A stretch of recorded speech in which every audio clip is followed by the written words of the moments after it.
अजीज़ान गिरामी वक़ार, आज की महफिल पाक में उन्वान सुखन है इल्म ग़ैब मुस्तफ़ा सल्लल्लाहु तआला अलैहि वसल्लम। वो रसूल गिरामी वक़ार सल्लल्लाहु तआला अलैहि वसल्लम के इल्म के समंदर के इंतहा को कौन नाप सके। देने वाला खुदा है, लेने वाला रसूल है। अल्लाह के बहुत सारे राज़ों में से एक राज इल्म ग़ैब मुस्तफ़ा भी है। रसूल करीम सल्लल्लाहु तआला अलैहि वसल्लम को कितना इल्म अता हुआ, कितना गैब जानते थे, ये उम्मत का बहस का मौजू नहीं है। बस हमें इतना ही यकीन रख लेना चाहिए जो बरेली के इमाम ने हमें यूँ सिखाया है कि सरे अर्श पर है तेरी गुज़र, दिल फर्श पर है तेरी नज़र। या रसूल अल्लाह, सरे अर्श पर है तेरी गुज़र, दिल फर्श पर है तेरी नज़र। मलकूत व मुल्क में नहीं कोई शय वो जो तुझ पे आया नहीं। हुजूर अकरम सल्लल्लाहु तआला अलैहि वसल्लम के दरबार में आपकी निगाहे असर में कौन सी ऐसी चीज़ है जो मख्फी है, जो छुपी हुई है। और कोई गैब क्या तुमसे निहा हो भला। निहा कहते हैं छुपी हुई चीज़ को, पोशीदा। और कोई गैब क्या तुमसे निहा हो भला, जब ना खुदा ही छुपा तुम पे करोड़ों दुरूद। रसूल गिरामी वक़ार सल्लल्लाहु तआला अलैहि वसल्लम को अल्लाह ताला ने जो मौजज़े अता किए, उन मौजज़ात में से एक अजीम मौजज़ा आपका इल्म गैब भी है। मुझे यहाँ पर इस मौजू पर गुफ्तगू इसलिए भी करनी है कि ज़माने के गुज़रते गुज़रते कुछ इस्लाम में ऐसे ख़यालात भी पनपने लगे जिन्होंने हुजूर पाक सल्लल्लाहु अलैहि वसल्लम के इल्म गैब का सिरे से इनकार कर दिया। और बाज़ जमातें तो वो हैं जो गैब को मानती हैं लेकिन वो नापती हैं, इतना था और इतना नहीं था। ये सब बिदआत हैं, ये सब नई ईजाद की हुई चीज़ें हैं। फ़िरक़े में नई तालीमात आई कि रसूल पाक सल्लल्लाहु तआला अलैहि वसल्लम को इतना गैब था, उतना गैब था। पहली बात तो ये है कि उनके इल्म को जज कौन करे जो उनसे बड़ा आलिम हो। क्या कोई उम्मती अपने रसूल के इल्म को नाप सकता है? अब यहाँ से मैं आपको कुरानी आयात और अहादीस की रोशनी में और अक़वाल सलफ़ सालिहीन की रोशनी में अर्ज़ करना चाहूँगा, उम्मत के साबिक़ा उलमा से लेकर सहाबा तक का अक़ीदा क्या रहा है हुजूर पाक सल्लल्लाहु अलैहि वसल्लम के इल्म गैब को लेकर। और आज अगर ये हमारे ज़माने में फितने का बाइस बन गया, आपस में झगड़े और निज़ा और जंगो जदाल का बाइस बन गया, तो ये समझने की ज़रूरत है कि ये मसला निकला कहाँ से है। जबकि सहाबा में इस बात पर किसी का इख्तिलाफ नहीं था कि हुजूर को इल्म गैब था कि नहीं था। इस पर कोई डिस्कशन आप हदीस की किताबों में नहीं दिखा सकते कि सहाबा आपस में झगड़ते थे कि हुजूर को इस बात का गैब था कि नहीं था, कभी नहीं। बल्कि सहाबा तो सहाबा हैं, उस ज़माने के जो मुशरिकीन थे, जो काफिर थे, उनका भी अकीदा था कि जो नबी होता है वो गैब की खबरें देता है। उनका भी अकीदा था। बात तो यही है, कई लोग आकर के हुजूर पाक सल्लल्लाहु तआला अलैहि वसल्लम से गैब की खबरें पूछते थे। अगर आप अल्लाह के नबी हैं तो फलां चीज़ बता दीजिए, अगर आप अल्लाह के नबी हैं तो फलां चीज़ बता दीजिए। तो उनका हुजूर के पास आकर के इस तरह सवाल करना, ये इस बात की दलील है कि काफिरों का भी अकीदा था कि नबी गैब की खबरें जानता है। सहाबा की तो बात छोड़ें, सहाबा में तो कभी ये बात डिस्कशन में आई नहीं। लेकिन 14 सदियों के बाद उम्मत इस हाल से गुजर रही है कि इनमें भी कुछ बनाम उलमा ऐसे लोग आए जिन्होंने बाज़ाब्ता फ़िरक़ों की बुनियाद रखी और किताबों में लिख मारा रसूल पाक सल्लल्लाहु तआला अलैहि वसल्लम को पीठ पीछे की खबर नहीं थी या दीवार पीछे का इल्म नहीं था। ये वो बातें हैं जो 1400 साल के बाद बाज़ मौलवी कहलाने वाले हजरात ने लिख दिया या गढ़ लिया और उम्मत को इसी बात पर परेशान कर दिया। जमातें पैदा हो गई। लेकिन मेरे अजीज़ों, हम जो आज तक अकीदे पर हैं, अल्हम्दुलिल्लाह ये वही है जो 14 सदियां पहले सहाबा का अकीदा था। वो अपने नबी कौनैन सल्लल्लाहु तआला अलैहि वसल्लम के मुतालिक क्या अकीदा रखते थे। कुरानी आयात भी इस बात की शाहिद हैं चंद इनके जो एतराज़ात हैं, मैं आज पूरी इल्मी गुफ्तगू आपसे करूँगा, थोड़ा जहन को तैयार रखें, दलाइल को भी समझें, इसलिए कि सिर्फ सुनी सुनाई बात पर यकीन कर लेना ये सुन्नी की आदत नहीं होनी चाहिए। दलाइल की रोशनी में बात करें। कुरान पाक की जितनी आयात हैं मैं उनके ऊपर आता हूँ, अभी आता हूँ, लेकिन सहाबा का पहले अकीदा क्या है ये तो मैं बता दूं। हुजूर पाक सल्लल्लाहु तआला अलैहि वसल्लम के पास एक सहाबी हाजिर होते हैं और वो गरीब सहाबी थे। वो घर से ये सोच करके निकलते हैं उनकी वालिदैन का इंतकाल हो चुका था और गुर्बत बहुत ज़्यादा थी, तंगदस्ती थी। वो सहाबी कहते हैं मैं घर से ये निकला कि आज हुजूर पाक सल्लल्लाहु अलैहि वसल्लम से ये दोनों चीज़ों की दुआ करा लूँ, मेरे माँ बाप की मगफिरत की दुआ हो जाए, मेरे माल में बरकत की दुआ हो जाए। वो आए मस्जिद नबवी शरीफ में, लेकिन मामला ऐसा था कि असर के बाद बड़े बड़े सहाबा हुजूर पाक सल्लल्लाहु अलैहि वसल्लम को घेर कर बैठे हुए थे। इनको जाने का मौका ही नहीं मिला और ये कहते हैं मेरी हिम्मत नहीं हो सकी सबसे आगे बढ़ कर के मैं अपना मुद्दा रखूं। मगरिब की अजान हो गई, मगरिब पढ़ाई रसूल करीम सल्लल्लाहु अलैहि वसल्लम ने, फिर जलसा हुआ, लेकिन फिर सहाबा घेर लिए। ये कहते हैं मुझे बात करने का मौका ही नहीं मिला, दूर खड़ा रहा। इशा हो गई, अल्लाह के हबीब सल्लल्लाहु तआला अलैहि वसल्लम इशा के बाद अपने हुजरे की तरफ रवाना हो गए, अपने घर की तरफ रवाना हो गए। इस सहाबी कहते हैं आखिर तक मुझे बोलने का मौका नहीं मिला, सोचा कि दरवाज़ा खुलने से पहले एक बार मौका मिल जाए मैं बात कर लूं। ये सोचते हुए पीछे हाथ बांधे चले जा रहे थे। अल्लाह के नबी सल्लल्लाहु तआला अलैहि वसल्लम आगे आगे चल रहे हैं। दरवाजे के करीब पहुंचे, रसूल करीम सल्लल्लाहु तआला अलैहि वसल्लम पलट करके देखते हैं और उस सहाबी से कहते हैं जा अल्लाह तेरे वालिदैन की मगफिरत फरमा है, अल्लाह तेरी गरीबी और तंगदस्ती को दूर फरमा है। मिली वो मुराद भी जो कह न सका लब से, मेरे सुकूत पर भी मेरे शाह की नजर गई। अजीज़ा ने गिरामी, ये सहाबा का अकीदा था। वो कहते हैं कि मुझे बोलने की अभी नौबत भी ना आई, अल्लाह के हबीब सल्लल्लाहु तआला अलैहि वसल्लम ने उसी बात की दुआ मेरे लिए फरमाई जिस बात का मैं घर से सोच करके निकला था। तो ये सहाबा का ईमान भी था, यकीन था कि अल्लाह के नबी सल्लल्लाहु तआला अलैहि वसल्लम गैब की खबरें जानते हैं। अब और दूसरे सहाबा की बात मैं बताऊं, जंग तबूक के मौके पर, जंग तबूक बड़ी सख्त जंग हुई है और मदीने से तकरीबन 800-900 किलोमीटर दूर का फासला है तबूक। अल्लाह के हबीब सल्लल्लाहु तआला अलैहि वसल्लम ने मदीने के सारे जितने भी जवान थे सबसे कहा था कि इस जंग में शरीक हो जाएं। सब निकले, 3 सहाबा पीछे रह गए। उसमें हजरत काब बिन मालिक रज़ियल्लाहु ताला अन्हु जो हदीस के रावी हैं, फरमाते हैं मुझे कुछ हुआ तो नहीं था, अभी जाऊंगा तभी जाऊंगा, जैसे लोग जमात में शरीक होने के लिए काहिली कर जाते हैं आज के ज़माने। मैं सहाबा को तमसील या तशबीह नहीं दे रहा, लेकिन वो सहाबी कहते हैं मेरे साथ ऐसा मामला हुआ कि कोई उज़्र नहीं था, लेकिन मैं सोचा कि अभी सुबह जाकर के जमात में मिल जाऊंगा। सुबह हुई, सहाबा की सफ़ें लगी, निकलने का वक्त आ गया। इन्होंने ये सोचा थोड़ा घर में आराम कर लेता हूँ, दोपहर तक मदीने के बाहर ही रहेंगे, जल्दी से जाकर के मिल लूंगा। वो जमात मदीने से बाहर भी चली गई। सोचते सोचते शाम हो गई और ये नहीं गए। इस तरह 3 सहाबा मदीने में रह गए और जंग तबूक में मेरे आका सल्लल्लाहु तआला अलैहि वसल्लम बनफ्से नफीस तशरीफ ले गए। जब जंग का ख़त्म हुई, वहाँ से वापसी हुई, आने के फ़ौरन बाद अल्लाह के हबीब सल्लल्लाहु तआला अलैहि वसल्लम ने इन 3 को तलब किया। अब इनकी बातें सुने। हज़रत काब बिन मालिक हैं इसमें, ये कहते हैं अल्लाह के रसूल सल्लल्लाहु तआला अलैहि वसल्लम ने हमें बुलवाया और हुजूर की आदत करीमा थी, सबसे पहले पूछते थे कोई उज़्र था तुम्हारे पास, ना आने की कोई वजह थी। अब इस सहाबी की बात सुने, कहते मैं चाहता तो कुछ ना कुछ बात गढ़ लेता कि घर का काम काज आ गया था, बच्चे बीमार थे, जायदाद का मसला था, कुछ तो कह देता।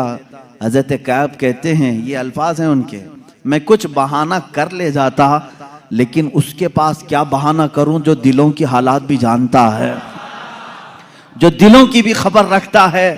वो कहते हैं सहाबी रसूल कि मैं कह दिया कि ऐ अल्लाह के नबी आप बेहतर जानते हैं, उज्र तो कुछ नहीं था, सुस्ती और काहिली ने मुझे दूर रखा। तीनों का यही मामला था। बहरहाल ये मामला अलग है, किसी दूसरे वक्त अर्ज करूं, ये लंबी हदीस है। हुजूर पाक सल्लल्लाहु ताला अलैहि वसल्लम ने उन तीनों सहाबा का बायकाट किया 40 दिन तक। फिर कुरान की आयत नाजिल हुई, उनकी तौबा कबूल हुई, फिर उनको माफ किया गया। लेकिन मुझे इससे बयान यही करना था, सहाबा का अकीदा ये है, वो ये कहते हैं हम चाहते तो बहाना कर लेते, लेकिन उनके पास क्या बहाना करें जो दिलों की भी जानते हैं। इसका मतलब ये है कि ये सहाबा उसका उस तरह का अकीदा नहीं रखते थे जो आज के मुल्ला कहते हैं कि पीठ पीछे की खबर नहीं थी, दीवार के पीछे की खबर नहीं थी। वो सहाबी कहते मेरे दिल के हालात वो जानते थे, इसलिए मैं बहाना नहीं कर सका। अजीज़ा ने गिराम वक़ार, एक दो नहीं कई बातें इस बात की शाहिद हैं और दलील हैं। अल्लाह के हबीब सल्लल्लाहु ताला अलैहि वसल्लम ने गैब की खबरें दी हैं। अब मुझे ये बताएं, नबी जो लफ्ज़ है ये किसी भी दुनिया की डिक्शनरी में जाकर उठाओ, अरबिक लफ्ज़ है ये, नबी अरबिक वर्ड है, इसका तर्जुमा कहीं से भी जाकर के आप देखें, नबी का माना होता है गैब की खबर देने वाला, गैब की खबर देने वाला। इसका डेफिनेशन ही ये है, अगर वो गैब की खबरें ना दे तो फिर नबी कैसा? वो लफ्ज ही उसके ऊपर सूट नहीं करेगा अगर वो गैब की खबर नहीं जानते हो। गैब की खबर से मुराद क्या है मेरे अजीजों? जो जाहिर है हम इसको कहते हैं जाहिरी खबर, और गैब में बहुत सारी चीजें आती हैं। जमीनों का इल्म, आसमानों का इल्म, तुम्हारे नसब का इल्म, तुम्हारे दिलों के अंदर छुपे हुए राजों का इल्म, तुम्हारे घरों में मौजूद खबरों का इल्म, बहुत सारी चीजें आती हैं, ये सब गैब में आती हैं। अब हजरत ईसा अलैहिस्सलाम के मुतालिक कुरान कह रहा है, व उब्रिउल अकमह वल अबरस व उहिल मौता बिइज़्निल्लाह व उनब्बिउकुम बिमा ताकुलून व मा तदखिरून फी बुयूतिकुम। हजरत ईसा अलैहिस्सलाम कहते हैं कि मैं तुम्हें वो सब चीजों की बात बता दूंगा, खबर दे दूंगा जो कुछ तुम अपने घरों में बैठकर खाते हो और जो कुछ तुम जमा करते हो। ये कौन कह रहा है? ईसा अलैहिस्सलाम। उनकी जुबान में कुरान बयान कर रहा है। कुरान ये कह रहा है ईसा अलैहिस्सलाम उन तमाम चीजों की खबर देते थे जो लोग अपने घरों में खाते हैं, जो लोग अपने घरों में जमा करते हैं। जब बनी इसराइल के नबी ईसा अलैहिस्सलाम घरों में मौजूद खानों की खबर दे सकते हैं, सैयदुल अंबिया सल्लल्लाहु ताला अलैहि वसल्लम पूरी उम्मत की खबर नहीं रख सकते? अजीज़ा ने गिरामी वक़ार, रसूल गिरामी वक़ार सल्लल्लाहु ताला अलैहि वसल्लम कितना गैब रखते थे, कितना नहीं, एक अलग टॉपिक है। मैं आपको इस मसले को निहायत ही अखलाक के साथ, तमीज़ के साथ, तहजीब के दायरे में बताऊंगा, इसलिए कि कभी कभार होता है कि कोई जोश में और जज्बे में इधर से उधर चला जाए, लेकिन मैं बड़े अदब के साथ आपसे अर्ज करूंगा, इल्म गैब का इनकार कहां से आया, क्यों हुआ, और हमारा आज ये मसला क्यों बना? उसकी वजह यह है कि बाज सलफी और वहाबी और उनकी पैरवी में जमाअते देवबंद, जिनके बाज उलमा ने हुजूर पाक सल्लल्लाहु ताला अलैहि वसल्लम के कुछ इल्म गैब का इनकार किया, उनकी किताबों में मौजूद है। अब यहीं से ये मसला निकला, उनके इस मज़ऊमा बातिल अकीदे के ऊपर इमाम अहले सुन्नत फाजिल बरेलवी रहमतुल्लाह ताला अलैह ने पूरी किताब तसनीफ फरमाई, अद्दौलतुल मक्किया बिल माद्दतिल गैबिया, जिसमें तकरीबन 200 दलाइल से साबित किया है कि हुजूर पाक सल्लल्लाहु ताला अलैहि वसल्लम को मा काना व मा यकून का इल्म था, जो कुछ हो चुका और जो कुछ होने वाला है सबका इल्म था, सबका इल्म था। अब अगर हुजूर पाक सल्लल्लाहु ताला अलैहि वसल्लम के इल्म गैब के मुतालिक आप डिस्कशन में आ जाएं, तो अब मैं आपको बताता हूं, आपको किसने बताया कि इंसान अव्वल कौन था? दुनिया में सबसे पहले कौन आया? ये सबको मालूम है कि नहीं? आदम अलैहिस्सलाम है। वो सबसे पहले नबी थे, सबसे पहले रसूल थे। अब इससे पहले भी अगर जाएं, आदम अलैहिस्सलाम को पैदा कैसे किया गया? आदम अलैहिस्सलाम जन्नत में रहे, जन्नत से फिर दुनिया में भेजे गए, उनकी पैदाइश के मामलात, उनके दुनिया में आने के मामलात, फिर सैयदना नूह अलैहिस्सलाम ने तबलीग फरमाई 950 साल, उसके बाद और भी अंबिया इकराम अलैहिमुस्सलाम के वाक़यात, ये सब बातें आपको बताई किसने? किसने खबर किया?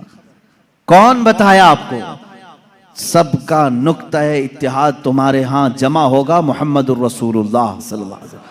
अगर अल्लाह के रसूल सल्लल्लाहु ताला अलैहि वसल्लम ना बताते तो न तुम्हें आदम अलैहिस्सलाम की खबर थी, न तुम्हें नूह अलैहिस्सलाम की खबर थी, न तुम्हें इब्राहीम और इस्माइल अलैहिस्सलाम की खबरें थी, न तुम्हें हज़रत यूसुफ अलैहिस्सलाम के वाक़यात मालूम थे।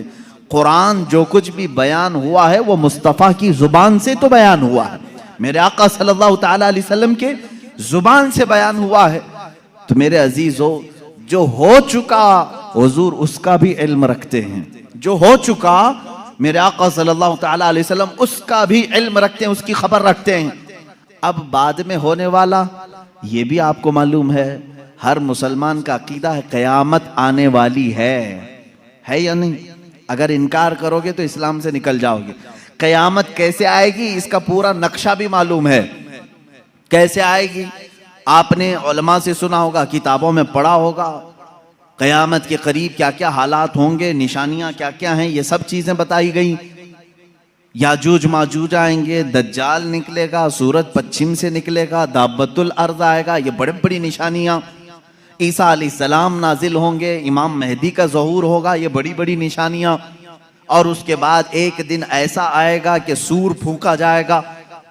ये इसराफील अलैहिस्सलाम के हाथ में अभी सूर है, फरिश्ते हैं, और वो बाजे की शक्ल की एक चीज है, उससे आवाज धीरे धीरे निकलेगी और उसके बाद फैलती जाएगी, निहायत तेज हो जाएगी। उसी आवाज के धमाके से पूरी दुनिया का इख्तिताम होगा।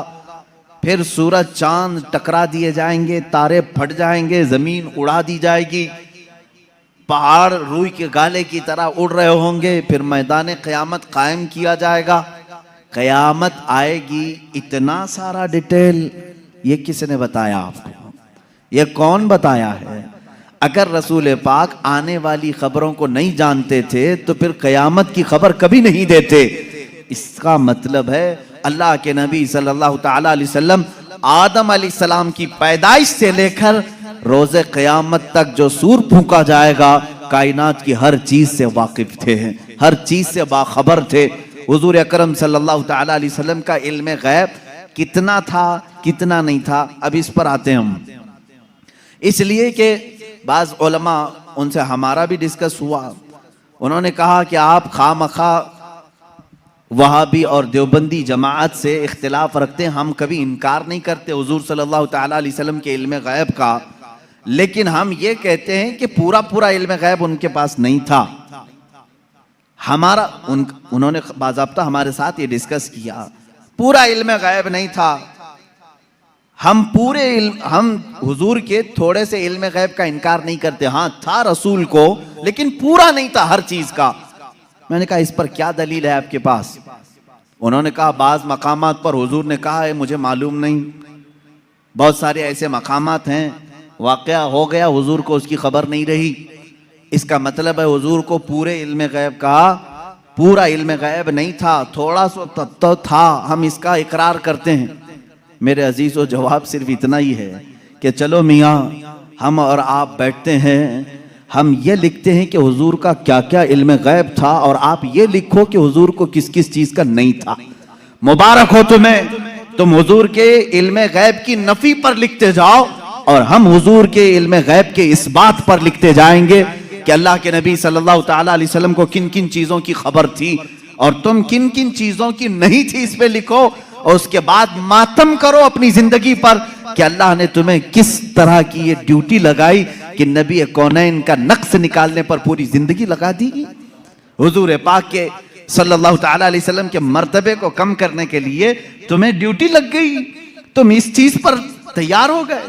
अजीजा ने गिरामी वक़ार, पहले ये तो मुझे बताएं कि कौन है जो ये इंसाफ करेगा, इतना था इतना नहीं था, कितना था? क्या तुम नबी के जमाने में हो? हुजूर पाक सल्लल्लाहु ताला अलैहि वसल्लम से तुमने कुछ पूछा है इस बारे में? चलो अगर 100 चीजों का इल्म था हुजूर सल्लल्लाहु ताला, या इल्म गैब अगर 100 को कहते हैं तो तुम बताओ हुजूर के पास 70 था कि 75 था कि 80 था कि 82 था? कोई हद है तुम्हारे पास? नहीं बता सकेंगे, मेरा चैलेंज है। वो कहते हैं बाज का था। अरे मियां वो बाज की भी तो तहदीद कर दो, बाज का मतलब क्या है? नहीं, बाज का इल्म गैब था। आज भी वो कहते हैं हुजूर को बाज चीजों का इल्म गैब था।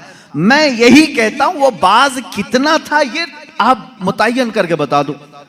चलो 30% था, 40% था, परसेंटेज नहीं बयान कर सकेंगे। जहां उन्होंने उंगली रख दी कि इतना था, तो फिर वो इस्लाम में ज्यादती करने वाले बन जाएंगे और खारिज इस्लाम हो जाएंगे। हुजूर के इल्म को उन्होंने अगर घेर दिया इतना था। अब हमसे वो पूछते हैं चलो ठीक है हम नहीं बताते कितना परसेंट था, आप ही बताओ कितना था। हम कहते हैं अल्लाह के बाद अगर कोई इल्म है तो रसूल पाक के बाद, तो अल्लाह का नापो, उसके बाद पता चल जाएगा। अल्लाह रब्बुल इज्जत का जो इल्म है उसके बाद अल्लाह ने अगर किसी को इल्म अता किया है तो अपने रसूल को अता किया। यह हमारा अकीदा है। अब हमें मालूम नहीं अल्लाह का इल्म कितना है, अब हमको वो असल मालूम नहीं, तो फिर जिसको अता किया उसका क्या हम हिसाब कर सकेंगे। अब एक एग्जाम्पल मैं आपको बता दूं।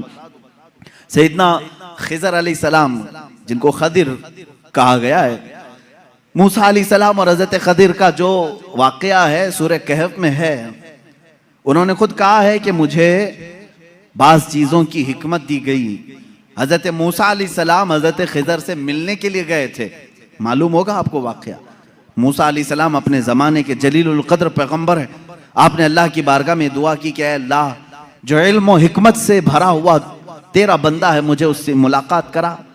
अल्लाह ने फरमाया एक मछली भून करके ले चलो, समंदर के किनारे किनारे चलते रहो, जहां ये मछली जिंदा होकर समंदर में चली जाए वहां मेरे उस बंदे से तेरी मुलाकात होगी।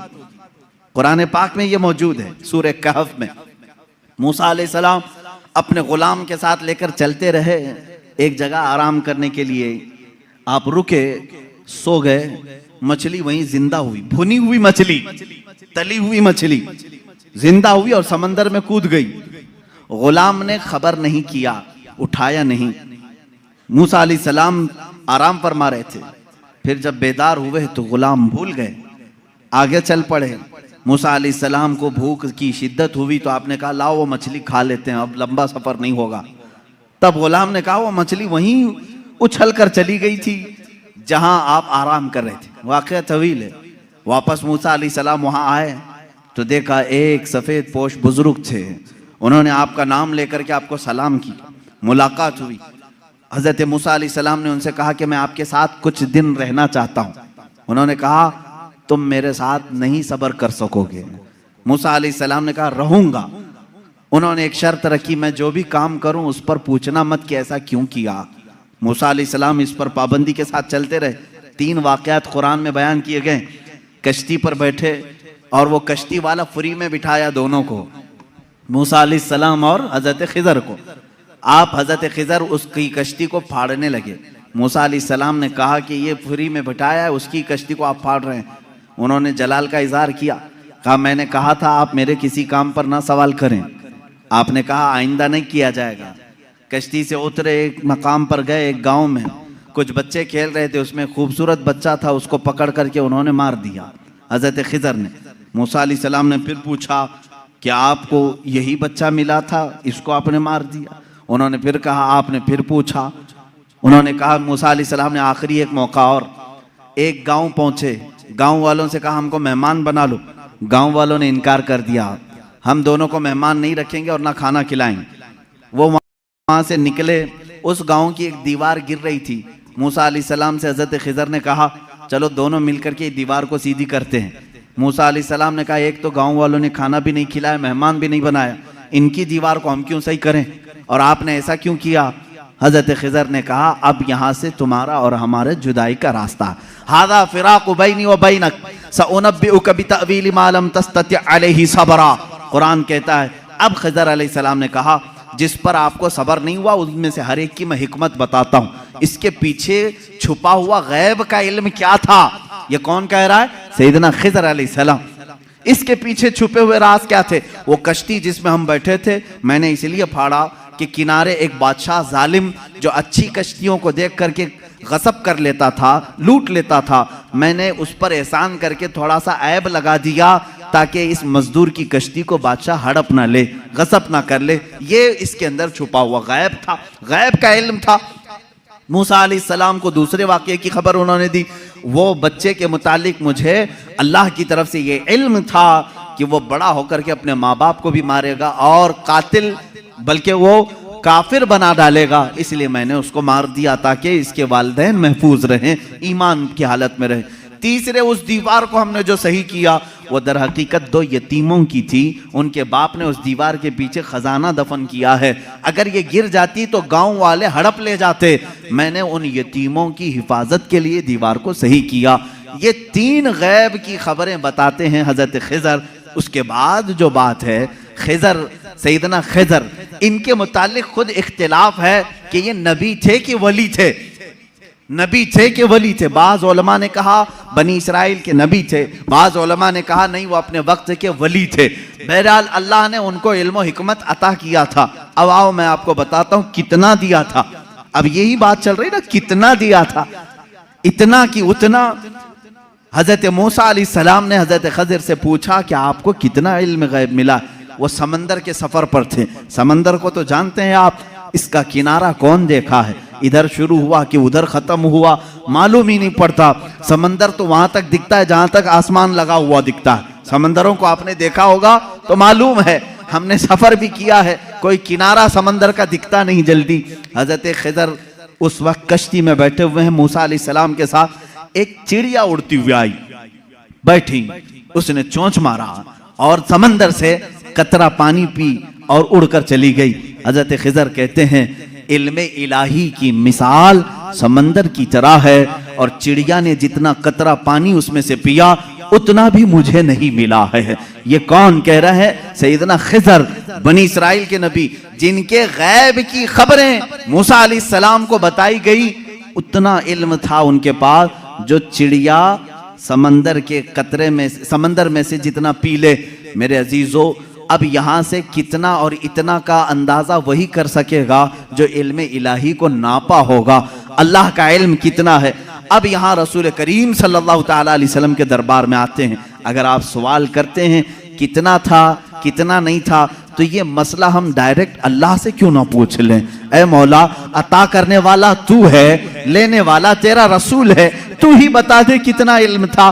कुरान के पाक की आयत आप 4 पारे में पढ़ें, 5वें पारे में पढ़ें। अल्लाह रब्बुल इज्जत फरमाता है वअल्लमका मा लम तकुन तअलम व कान फज़लुल्लाहि अलैका अज़ीमा।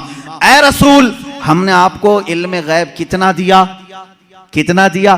फरमाता है मेरा मौला, ऐ रसूल, हर उस चीज का इल्म दिया जो आप पहले नहीं जानते थे। अब क्या क्या नहीं जानते थे तुम तय करो, फिर मैं बताता हूं। हर उस चीज का इल्म अल्लाह ने उन्हें दिया है। तुम अगर कहते हो रसूल ये नहीं जानते थे, तो मौला तो कह रहा है जो रसूल नहीं जानते थे मैंने दे दिया है। तुम अगर कहोगे हुजूर बचपन की खबरें नहीं जानते थे, मैं कहूंगा अल्लाह वो भी दिया है। तुम अगर कहते हो पहले की खबर नहीं जानते थे, मैं कहूंगा अल्लाह कह रहा है वो नहीं जानते थे, वो भी दिया है। तुम कहते हो क़यामत के बारे में रसूल नहीं जानते थे, अच्छा है, तुम जितने नहीं जानते थे वाले वर्ड्स लाओगे, कुरान की आयत के नीचे अल्लाह ने वही फरमाया वअल्लमका मा लम तकुन तअलम। ऐ रसूल, जो जो नहीं जानते थे सब मैंने दे दिया है, जो जो नहीं जानते थे। तुम जो भी कहोगे ये नहीं जानते थे, साफ कहो हाँ ठीक है नहीं जानते थे, लेकिन अल्लाह कह रहा है रसूल जो नहीं जानते थे वो दे दिया है। अब तेरा लफड़ा किस बात पर है, तेरा झगड़ा किस बात पर है? अल्लाह खुद कह रहा है जो नहीं जानते थे वो मैंने दे दिया। अब इस आयत ने पूरा फैसला कर दिया है। अब यहां पर आए, डिस्कस होता है तो बाज लोग ये कहते हैं कुरान की आयत है, कुरान कह रहा है वइंदहु मफातिहुल गैब ला यअलमुहा इल्ला हु। अल्लाह के पास गैब के खजानों की चाबियां हैं, कोई दूसरा नहीं जानता। एक आयत है। दूसरी आयत जो ये पढ़ करके हमें सुनाते भी हैं और सल्फी, और कहते हैं तुम रसूल को इल्म गैब कहते हो। कुरान कह रहा है कुल ला अक़ूलु लकुम इंदी खज़ाइनुल्लाहि वला अअलमुल गैब। ऐ रसूल आप फरमा दे मेरे पास अल्लाह के खजाने नहीं और मैं गैब नहीं जानता। यह आयत में साफ है और मैं चुरा करके नहीं जाऊंगा, साफ पढ़ करके जाता हूं। जो इनके एतराजात हैं, कहते हैं कि रसूल को अल्लाह ने खुद कह दिया ऐ रसूल आप कह दे मैं गैब नहीं जानता। रसूल ने कहा उम्मत से दो चीजें ये बताते हैं, इंदहु मफातिहुल गैब ला यअलमुहा इल्ला हु, अल्लाह के पास है गैब के खजाने की कुंजियां चाबियां, कोई दूसरा नहीं जानता। दो आयतें, एक तीसरी आयत और भी पढ़ते हैं और ये कहते हैं इन्नल्लाह इंदहु इल्मुस्साअति व युनज़्ज़िलुल गैथ व यअलमु मा फिल अरहाम व मा तदरी नफ्सुम माज़ा तक्सिबु गदा व मा तदरी नफ्सुम बिअय्यि अर्दिन तमूत। बेशक अल्लाह के पास 5 चीजों का इल्म है, उसको कोई दूसरा नहीं जानता। क़यामत कब आएगी, बारिश कब आएगी, माँ के पेट में क्या है, यअलमु मा फिल अरहाम व मा तदरी, और कोई आदमी ये नहीं जानता कि कल क्या होगा। 5वीं चीज है, कोई ये नहीं जानता कि किस जमीन में मरेगा। 21वें पारे की आयत है, अल्लाह फरमा रहे 5 चीजों का इल्म अल्लाह ही के पास है। मेरे अजीजों, ये सवालात के बौछार हैं जो एक सीधे साधे भोले भाले सुन्नी मुसलमान के सर पर लाद दिए जाते हैं और उसे बोझल करके कहा जाता है। कुरान जब ये कह रहा है रसूल को कि आप कह दें कि मैं गैब नहीं जानता, और अल्लाह कह रहा है कि गैब के खजाने की चाबियां उसी के पास है, किसी के पास नहीं, तो जवाब देना मुश्किल होता है। बाज बंदों को कहते हाँ सही बात है, हमारे मौलवी हजरात ने कुछ और बताया था, यहाँ बातें। मैं आज आपको खुल करके इन तमाम चीज़ों की वजाहत करूँगा। एक बात मैं तकरीबन यहाँ पर 100 किताबों से साबित कर सकता हूँ। मुसन्निफीन, शारहीन हदीस, सीरत निगार, मुहद्दिसीन, मुफस्सिरीन कुरान, इनकी पूरी जमातों के तकरीबन 100 अइम्मा इकराम की किताबों से हम साबित कर सकते हैं। इन सारी आयतों में अल्लाह ने जो फरमाया है कि किसी के पास नहीं, इसका मतलब क्या है, गैब के खजानों की चाबियां किसी के पास नहीं। मेरे अजीज, उससे कहो हम भी यही मानते, अल्लाह के सिवा किसी के पास नहीं। पहली आयत पर मैं बात कर रहा हूं, हमारा भी अकीदा यह है गैब के खजानों की चाबियां सिर्फ अल्लाह के पास है। लेकिन उसी आयत में ये कहीं दिखा दो कि उस खुदा ने यह भी कहा हो कि मैं किसी को देता भी नहीं। इस आयत में मुझे ये दिखा दो। ये तो मैं भी मानता हूं कि अल्लाह ने फरमाया गैब के खजानों की चाबियां सिर्फ उसी के पास हैं, मालिक वही है। लेकिन क्या उसने इस आयत में यह भी कहा कि मैं ये किसी को देता ही नहीं? ये मुझे बता दो। कहीं कहा अल्लाह ने मैं किसी को देता है नहीं? लेकिन मैं तुम्हें बताता हूं, अल्लाह दूसरी जगह फरमा रहा है, वमा कान अल्लाहु लियुत्लिअकुम अलल गैब वलाकिन्नल्लाह यज्तबी मिन रुसुलिही मन यशा। अल्लाह रब्बुल इज्जत के पास इल्म गैब के खजाने हैं, कोई दूसरा इसका मालिक नहीं। हाँ, अल्लाह फरमाता है वलाकिन्नल्लाह, लेकिन अल्लाह अपने बंदों में से जिसे चाहता है गैब के खजाने देता है। एक तरफ तो रब ताला फरमा रहे हैं, अब समझ में आई बात। दूसरी आयत ये नहीं पढ़ते, ये चुरा के जाते हैं। मैंने ये जो एतराज करते हैं वो भी आयत पढ़ी, और जवाब में जो आयत पढ़नी चाहिए थी वो भी मैंने पढ़ी। अल्लाह ने फरमाया बिल्कुल सच है, हमारा अकीदा भी यही है, गैब के खजानों की चाबियों का मालिक सिर्फ अल्लाह है। लेकिन उसने कहीं कुरान में ये नहीं कहा कि मैं ये चाबियां किसी को नहीं देता। कहीं कहा अल्लाह ताला ने, बल्कि रसूल से पूछते हैं। मेरे आका सल्लल्लाहु ताला अलैहि वसल्लम खुद फरमाते हैं, हदीस पाक है, सही हदीस है, उअतीतु मफातीह खज़ाइनिल अर्द।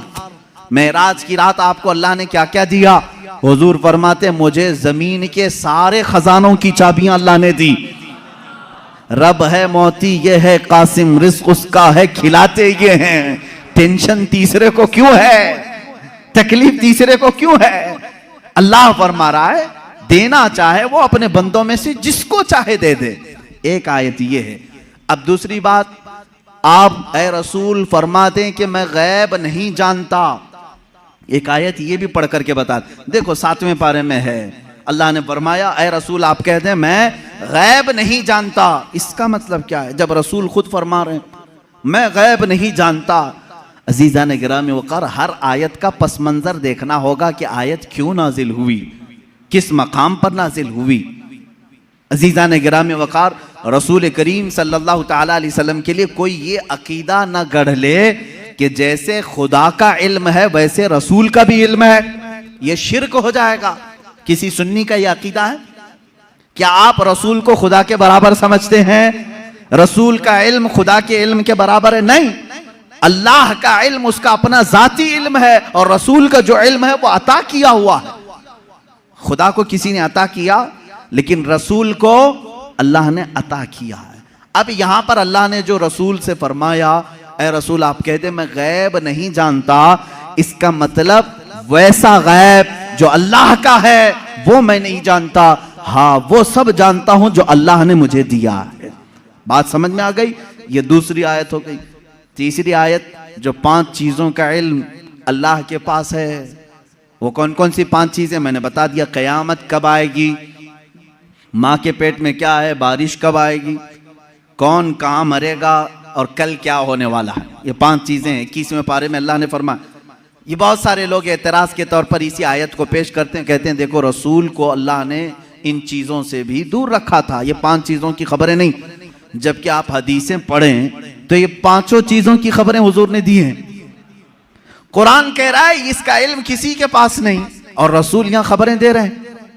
एक टुकड़ा उसमें से मैं बता दूं, एक टुकड़ा अल्लाह के नबी सल्लल्लाहु ताला अलैहि वसल्लम की हदीस की तरफ मैं ले जाऊंगा। कुरान की आयत का एक टुकड़ा, कौन कहां मरेगा ये नहीं जानता कोई। वमा तदरी नफ्सुम बिअय्यि अर्दिन तमूत, लेकिन जंगे बद्र का मौका है, दूसरे दिन जंग होने वाली है। रात के वक्त मेरे आका सल्लल्लाहु अलैहि वसल्लम अपने हाथ में छड़ी लेकर के चल रहे हैं। मुस्लिम शरीफ की हदीस है, सही मुस्लिम शरीफ की हदीस। हुजूर सल्लल्लाहु ताला अलैहि वसल्लम अपने हाथ में लकड़ी लेकर मैदान में आए। अपने सहाबा को हौसला दिलाना था कि तुम घबराओ मत, कल क्या होने वाला है मैं बताता हूं। कुरान कह रहा है कल क्या होने वाला है वो किसी को नहीं मालूम, और रसूल कह क्या टकराव है क्या रसूल में और कुरान में? मैं उसको बताऊंगा मेरे अजीजों जवाब के जरिए से। कोई टकराव नहीं, टकराव तो इनके पेट में। यहां हुजूर पाक सल्लल्लाहु ताला अलैहि वसल्लम ने अपनी लकड़ी उठाई और सहाबा से कहा इधर हटो, एक गोल लकीर खींची और फरमाया देखना कल जंग खत्म होने के बाद अबू जहल यहां मरेगा, अबू जहल गिर करके यहीं मरा होगा। दूसरा दायरा खींचा और एक काफिर का नाम लिया, कहा यहां उतबा मरेगा, यहां शैबा मरेगा। कुरान कह रहा है कौन कहां मरेगा ये किसी को नहीं मालूम, और रसूल लकीर खींच करके बता रहे हैं अबू जहल यहां मरेगा। अब जिस सहाबी ने ये हदीस रिवायत की है, आप हदीस के आगे के अल्फाज पढ़ें, इनकार की गुंजाइश उनके पास भी नहीं, इसलिए कि मुस्लिम शरीफ की हदीस है, मुस्लिम शरीफ की हदीस है जो बुखारी का दर्जा भी रखती है बाज मकामात पर। मेरे अजीजों साहबी कहते हैं जंग हुई, खत्म हुई, दूसरे दिन हम फतह का जश्न मना रहे थे, लेकिन मैदान में जब काफिरों की लाशें घसीटने के लिए आए तो हमने देखा रसूल पाक सल्लल्लाहु अलैहि वसल्लम ने जो दायरा खींचा था जिसके नाम का, वो एक बाल बराबर भी बाहर नहीं गिरा था, वहीं गिर। अबू जहल के लिए जो पिंजरा बनाया गया था उसी में मरा है। उतबा और शैबा के लिए जो डेडलाइन खींची गई थी वहीं उनका डेड हुआ है, आखिरी वहीं खत्म हुए हैं। मेरे अजीजों, कुरान कह रहा है कल क्या होने वाला है ये किसी को नहीं मालूम, रसूल ने एक दिन पहले जंग कल कैसे होने वाली वो बता दिया। दूसरी चीज कुरान कह रहा है कौन कहां मरेगा ये नहीं मालूम, रसूल तो जमीन खींच करके बता रहे हैं। 2 चीजें तो यहां हो गई, मां के पेट में क्या है ये भी कोई नहीं जानता।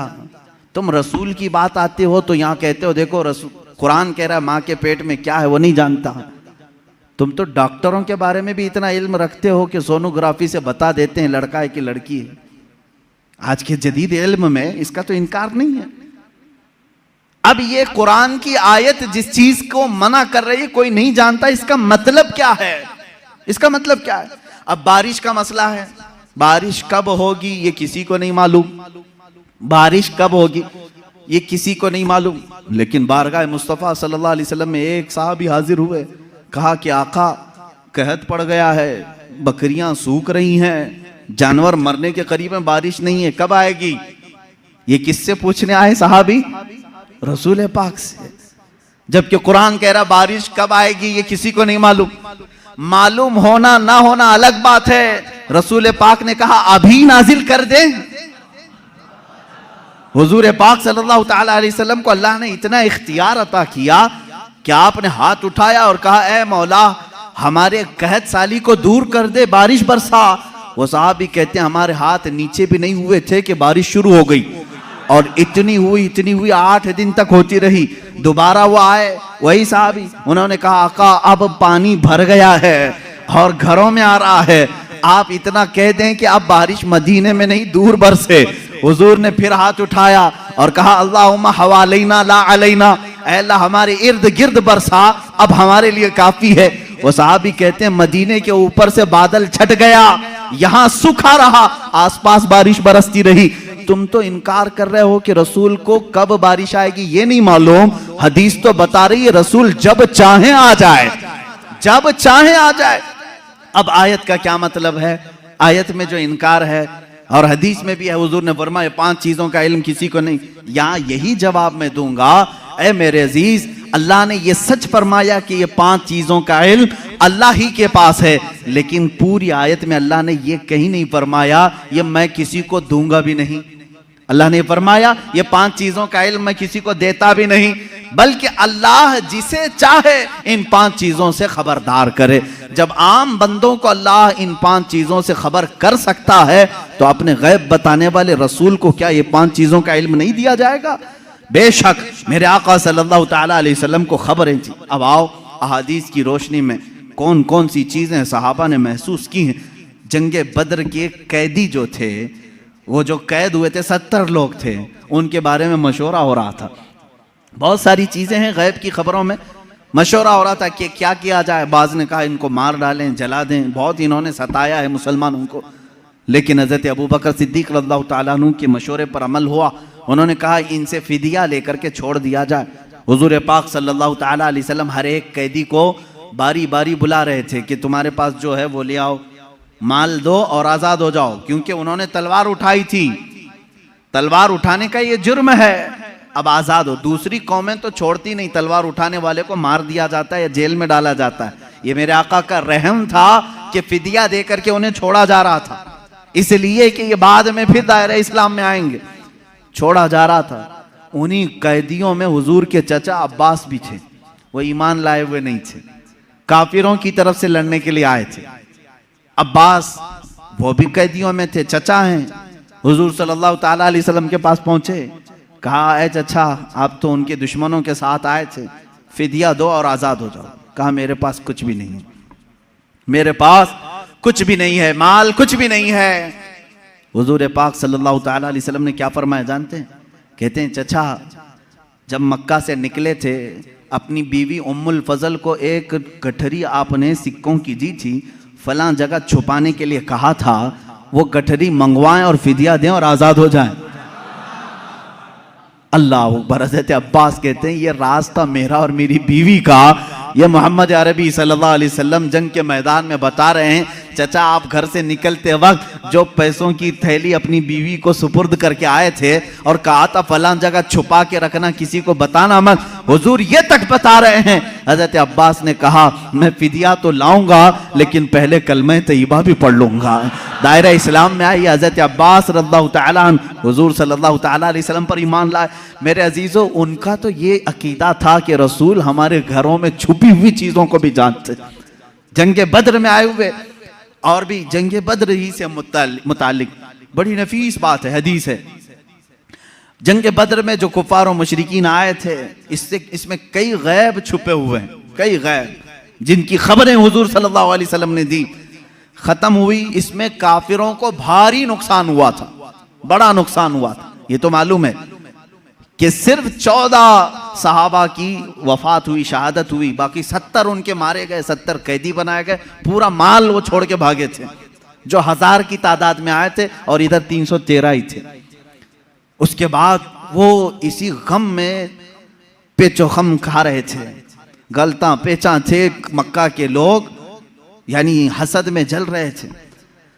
उनमें से एक शख्स था सफवान, उसके बाप को कत्ल कर दिया गया था मैदान बद्र में, उमैया बाप मार दिया गया।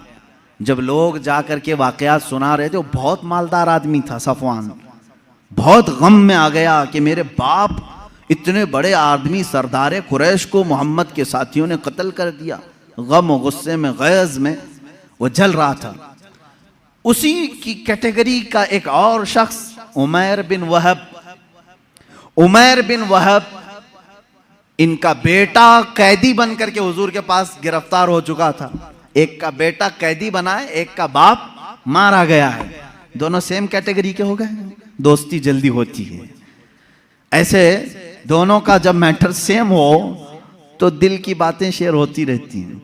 उमैर बिन वहब सफवान बिन उमैया के पास आए, हतीम काबा के अंदर, खाना काबा के हतीम के अंदर बैठे। उमैर बिन वहब ने कहा मेरे पास तो कुछ है नहीं, माल और दौलत, लोगों के कर्जे बड़े हुए हैं और हर कोई कर्जा मांगने आता है, ऐसे में मेरे बेटे को मोहम्मद ने कैद कर लिया है, क्या करूं।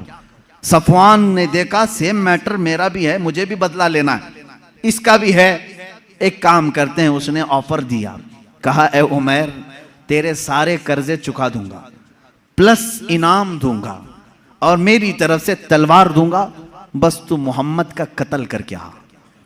सल्लल्लाहु तआला अलैहि वसल्लम दोनों खुफिया मीटिंग करते हैं खाने काबा की हतीम में बैठकर, और उसके बाद सफवान ने अपनी तलवार को जहर में बुझाकर आग में तपा करके कि किसी को थोड़ा जख्म भी दे दिया जाए तो वो मर जाए, इतनी जहरीली तलवार उमैर बिन वहब के हाथ में थी। उमैर बिन वहब को शैतान कुरैश कहते थे कि सबको भड़काने वाला, जंगे बदर में लाने वाला। उमैर बिन वहब ये जहरीली तलवार लेकर मदीने आए। मदीने जिस वक्त ये पहुंचा, यहाँ हालात कैसे थे? मस्जिद नबवी के अंदर वो कैदी बंधे हुए थे, हुजूर पाक सल्लल्लाहु तआला अलैहि वसल्लम अंदर हैं, हज़रत उमर फारूक रज़ियल्लाहु तआला अन्हु चंद सहाबा के साथ पहरा दे रहे थे, और हज़रत उमर जहाँ खड़े हों किसकी मजाल है कि अंदर जाए। जब वो करीब आया, अभी करीब आ रहा था उमैर बिन वहब, हज़रत उमर बिल्कुल चौंक गए और उसके बाद अपने साथियों से कहा खुज़ू हाज़ल कल्ब, पकड़ो इस कुत्ते को, ये आया क्यों है मदीना, ये बदर में दुश्मन बन करके आया था, ये अल्फाज है हदीस पाक में। कहा इस कुत्ते को पकड़ो जो पूरे लोगों को भड़का करके बदर में ले आया था, और झपट पड़े उस पर और उसके गले में रुमाल डाल करके उसको फंदा बना लिया। कहा क्यों आया है? कहा नहीं बस बेटे से मिलने आया था, बेटे से मिलने आया था, मेरा बेटा कैदी हुआ है तुम्हारे यहाँ, देखूं तो कुछ हाल चाल पूछ लूं इसलिए आया हूं। तो हज़रत उमर ने कहा इसको पकड़े रहो, पहले मैं इजाजत तो ले लूं रसूल पाक से। अंदर गए, कहा या रसूल अल्लाह सल्लल्लाहु तआला अलैहि वसल्लम, उमैर बिन वहब आया है, कुरैश का वो भड़काने वाला आदमी जो जंग बदर में सारे लोगों को उकसा रहा था, और मुझे लगता है उसकी नीयत सही नहीं है। कौन कह रहा है? उमर इब्न खत्ताब रज़ियल्लाहु तआला। हुजूर के जो मुहिब थे वो भी लोगों की नजरें देखकर पहचानते थे, कहते हैं मुझे उसकी नीयत सही नहीं लग रही है। हुजूर पाक सल्लल्लाहु अलैहि वसल्लम ने फरमाया उसको अंदर तो ले आओ, मैं भी पूछूं कि किस लिए आया है। हजरत उमर उसी तरह फंदा डाल करके अंदर ले आए। रसूल करीम सल्लल्लाहु तआला अलैहि वसल्लम ने बात करना चाहिए, उसकी हलक में अटक रहा था। हजरत उमर से कहा छोड़ दो उसको, बात करने दो। तलवार भी है उमैर बिन वहब के पास, जहरीली तलवार जो लटकी हुई है।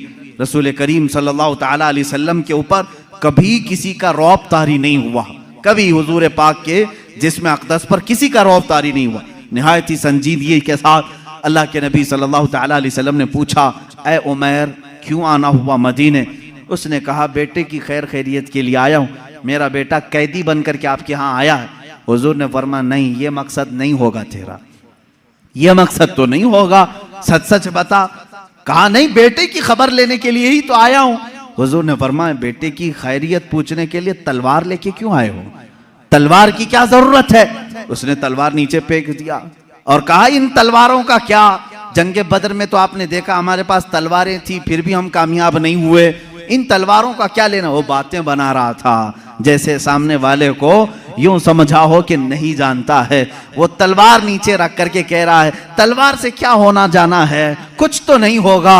हुजूर पाक सल्लल्लाहु तआला अलैहि वसल्लम जलाल में कहा उमैर बिन वहब चुप हो जाओ, वो बात बताओ जो मक्का के हतीम में बैठकर सफवान के साथ तुम करके आए हो। हतीम काबा के अंदर बैठ करके तुमने जो सफवान के साथ डीलिंग की है, मुआहिदा किया, वो बात बताओ। ये रसूल पाक सल्लल्लाहु अलैहि वसल्लम ने जैसी कहा, उमैर बिन वहब कहता है मेरे बदन में राशा तारी हो गया, कपकपी तारी हो गई, इसलिए कि ये बात मेरे और सफवान के दरमियान राज थी। मक्का में तीसरा कोई नहीं जानता था, मदीने में बैठा हुआ ताजदार मदीना मेरी खबर दे रहा है। उमैर बिन वहब ने कहा अशहदु अन्नका मुहम्मदन रसूलुल्लाह, मैं गवाही देता हूं कि आप अल्लाह के सच्चे रसूल हैं। तलवार छोड़ दी, ईमान ले आए। हज़रत उमर ने गले से गले लगा लिया और उसके बाद बाहर आकर के कहते हैं सहाबा से, ऐ लोगों, पहले मुझे ये शख्स खिंजीर से ज़्यादा नापसंद था, लेकिन ईमान लाया है, अब मुझे मेरे अजीज़ बेटे से ज़्यादा महबूब है। ये ईमान की अलामत भी है। अल्लाह के नबी सल्लल्लाहु तआला अलैहि वसल्लम ने वो खबर दी जो हतीम काबा में बैठ करके वो राज़ो नियाज से बातें कर रहे थे। इसलिए मेरे अजीज़ों, जब आप अपने घर में तन्हाई में बैठ करके याद करें, इस यकीन के साथ याद करो कि मेरा नबी सुन रहा है, मेरे आका को इसकी खबर है। अब रही बात, वो जिंदगी में जानते थे, बादे वफात भी जानते हैं। ये भी दलील हमारे पास। पहले हम जिंदगी ही की बात कर लें, जाहिरी जिंदगी की। अल्लाह के नबी सल्लल्लाहु तआला अलैहि वसल्लम के साथ एक बार नहीं कई मरतबा ये मामला आता है। जंगे मौता ये जॉर्डन की सरजमीन पर, उर्दुन, जिसको अरबी में उर्दुन कहते हैं, इंग्लिश में जॉर्डन। जंगे मौता ये बड़ी खतरनाक जंग हुई है सहाबा के साथ। उसमें रसूल करीम सल्लल्लाहु तआला अलैहि वसल्लम शरीक नहीं थे, मदीने तैयबा में थे चंद सहाबा के साथ। इसमें सहाबा गए, हजरत जाफर तैयार अल्लाह ताला सिपह सालार बन करके गए थे। हजरत जाफर तैयार हुजूर सल्लल्लाहु ताला अलैहि वसल्लम के चचेरे भाई हैं, हजरत मौला अली करमल्लाहु वजहुल करीम के सगे भाई हैं जाफर बिन अबी तालिब। ये सिपह सालार बन करके गए, वहां पर बाजिंतीनी लोगों से सख्त तरीन मुकाबला था। मदीने में मेरे आका सल्लल्लाहु ताला अलैहि वसल्लम बैठे हुए हैं, जंगे मौता हो रही है। आज आप जाकर के कैलकुलेट करके देख लेना, मदीने से जॉर्डन का फासला कितना है, काफ़ी ज़्यादा होगा। वो एक अलग कंट्री है, आज ये सऊदी अरब अलग कंट्री है। दोपहर का वक्त है, अल्लाह के नबी सल्लल्लाहु ताला अलैहि वसल्लम मस्जिद में बैठे हैं, सहाबा सामने हैं। हुजूर अकरम सल्लल्लाहु ताला अलैहि वसल्लम अचानक आपकी आंखों में आंसू का कतरा है। आपने फरमाया, जंगे मौता में जाफर तैयार के हाथ में अलम था, लेकिन वो शहीद कर दिए गए, शहीद कर दिए गए। फिर फरमाया, अब अलम अब्दुल्ला बिन रवाहा के हाथ में है। हुजूर सल्लल्लाहु ताला अलैहि वसल्लम यहाँ सहाबा को बता रहे हैं। थोड़ी देर के बाद हुजूर ने फरमाया, अब्दुल्ला भी शहीद कर दिए गए। एक और सहाबी का नाम लिया। फिर उसके बाद हुजूर सल्लल्लाहु ताला अलैहि वसल्लम ने फरमाया, ए मेरे सहाबा, अब अलम उसके हाथ में है जिसको सैफुल्लाह कहा जाता है, यानी अल्लाह की तलवार के हाथ में अब झंडा आया है। कौन है? खालिद बिन वलीद के हाथ में है। अल्लाह रब्बुल इज़्ज़त खालिद बिन वलीद के हाथ में फतह रखा है। उसके बाद शाम हुई, सहाबा इकराम को हुजूर ने बशारत दे दी, खुशी मनाओ कि जंगे मौता में इस्लाम को फतह नसीब हुई, मुसलमान गालिब आए। ये जंग ख़त्म होने के तकरीबन 1 महीने के बाद सहाबा वापस आए, और जब जंग की फतह की खबर मदीने में फैलती थी तो लोग खुशियों से इस्तकबाल के लिए बाहर जाते थे, लेकिन यहाँ मदीने में पहले से खुशियाँ हो चुकी थी। 1 महीने के बाद वो सहाबा आए और वह आकर के हालात बयान करना चाह रहे थे। सहाबा ने कहा, रुको रुको, हम खुद बताते हैं जंगे मौता में क्या क्या हो रहा था। वो कहते हैं, क्या पहले झंडा जाफर अबी तालिब के पास नहीं था? कहा हाँ था। वो शहीद हो गए, उनके बाद अब्दुल्ला के पास था? कहा हाँ था। कहा उनके बाद जैद बिन हारसा के पास था? कहा हाँ उनके पास था। फिर झंडा खालिद बिन वलीद के हाथ में आया और फतह हो गई। वो सहाबा कहते हैं, हम लड़ने के लिए गए थे, तुम मदीने में बैठे थे, खबरें तुम दे रहे हो। उन सहाबा ने कहा, हाँ बात हमारे इल्म गैब की नहीं, रसूलुल्लाह के इल्म गैब की है। जिस वक्त तुम जंग के मैदान में थे, अल्लाह के नबी पूरे मौता जंग का नक्शा हमें मदीने में बता रहे थे। अजीजा ने गिरामी वक़ार, इसी को इमाम अहले सुन्नत फाजिल बरेलवी ने फरमाया है, सरे अर्श पर है तेरी गुजर, दिल फर्श पर है तेरी नजर, मलकूत मुल्क में नहीं कोई शय, वो जो तुझ पे आया नहीं। या रसूल अल्लाह, और कोई गैब क्या तुमसे नेहा हो भला, जब ना खुदा ही छुपा तुम पे करोड़ों दुरूद। अजीजा ने गिरामी वक़ार, बेशुमार वाक़यात में सहाबा कहते हैं, हमें मालूम था अल्लाह के नबी सल्लल्लाहु ताला अलैहि वसल्लम को इसकी खबर थी। अब अपने बाद होने वाले हालात को जो हुजूर ने बयान किए, वो खुद एक अलग टॉपिक है। क़यामत की निशानियाँ, रसूल करीम सल्लल्लाहु ताला अलैहि वसल्लम ने क्या क्या नहीं बयान किया। एक सहाबी हज़रत हुज़ैफ़ा बिन यमान रदियल्लाहु ताला, ये एक ऐसे सहाबी हैं, ये इनकी खुसूसियत ये थी, हज़रत उमर फारूक इनको देखते रहते थे। क्यों जानते हैं? ये राज हुजूर सल्लल्लाहु ताला अलैहि वसल्लम के कुछ राजों से ये वाकिफ थे। हज़रत हुज़ैफ़ा, हज़रत उमर जो है, जब भी किसी का जनाजा होता तो सबसे पहले सफ़ों में हज़रत हुज़ैफ़ा को देखते थे। अगर हज़रत हुज़ैफ़ा नमाज में हैं तो हज़रत उमर नमाज पढ़ते थे, अगर हज़रत हुज़ैफ़ा नहीं होते तो हज़रत उमर भी नमाज नहीं पढ़ते। क्यों, क्या बात है, क्या चीज़ ऐसी थी? आपसे पूछा गया अमीरुल मोमिनीन क्या बात है, क्यों आप हुज़ैफ़ा को तलाश करते हैं और जब हुज़ैफ़ा जमात में हो तो आप नमाज पढ़ते हैं जनाजे की, वो ना हो तो नमाज जनाजा नहीं पढ़ते। बात ये है मेरे अजीज़ों, हज़रत हुज़ैफ़ा कहते हैं रसूल करीम सल्लल्लाहु तआला अलैहि वसल्लम ने उनको क़यामत तक आने वाले मुनाफिकीन का नाम के साथ बताया था। फलां बिन फलां मुनाफिक है, फलां बिन फलां मुनाफिक है, फलां बिन फलां मुनाफिक है। हज़रत हुज़ैफ़ा कहते हैं मैंने सब नाम याद रखे। हज़रत उमर कहते हैं ये राज़े रसूल के जानकार थे और ये जानते थे कि कौन मरा है, मोमिन मरा है कि मुनाफिक मरा है। हज़रत हुज़ैफ़ा जिस जनाजे में शरीक होते हज़रत उमर कहते मोमिन का जनाजा गया, जहाँ नहीं होते वो खुद ही दूर हट जाते। हज़रत हुज़ैफ़ा नहीं है इसका मतलब है दाल में कुछ काला ज़रूर है। मेरे अजीज़ों, हुज़ूर अकरम सल्लल्लाहु तआला अलैहि वसल्लम ने उन्हें नाम के साथ बताया था। क्या ये गैब की खबर नहीं है? ये गैब की खबर नहीं है किसके दिल में क्या छुपा है? ईमान और निफाक तो ये दिल की कैफियत का नाम है। हुज़ूर अकरम सल्लल्लाहु तआला अलैहि वसल्लम नमाज की हालत में हों और सहाबा इकराम पीछे नमाज पढ़ रहे हों, तब भी हुजूर फरमाते हैं तुम्हारे रुकू और सजदे भी मुझसे छुपे हुए नहीं, तुम अपने दिलों में जो सोचते हो वो भी खबरें अल्लाह ताला मुझ पर मुनकशिफ फरमाता है। अब हज़रत हुज़ैफ़ा रज़ियल्लाहु ताला अन्हु फरमाते हैं, वही हदीस सुन लें।